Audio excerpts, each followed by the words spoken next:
আবার যদি আল্লাহর জিজ্ঞেস করি আল্লাহ কাদেরকে বিয়ে করতে পারবো, আল্লাহ বলবে সবাইরে বিয়ে করবি।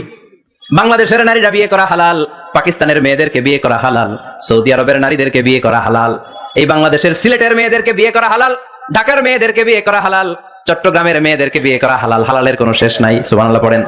কিন্তু যখন জিজ্ঞেস করলাম তাহলে কাকে কাকে বিয়ে করা হারাম, তখনই আল্লাহ গুনে গুনে 14 জনের নাম বলে দিলেন, পড়েন সুবহানাল্লাহ। হুররিমাত আলাইকুম উম্মাহাতুকুম ওয়া বানাতুকুম ওয়া আখাওয়াতুকুম ওয়া আম্মাতুকুম ওয়া খালাতুকুম ওয়া বানাতুল আখি ওয়া বানাতুল উখত। চিল্লায় পড়েন আল্লাহু আকবার। যখন হালাল তখন ব্যাপকভাবে বললেন সব মেয়েদেরকে বিয়ে করতে পারো। মুসলিম যত নারী হয়, বাংলাদেশের হোক, পাকিস্তানের হোক, ইন্ডিয়ার হোক, গোটা বিশ্বের যে কোনো জায়গার মুসলিম নারী হলেই সেটা হালাল।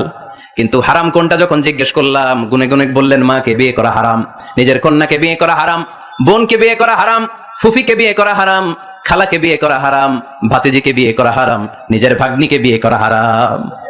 সুবহানাল্লাহ পড়বেন না?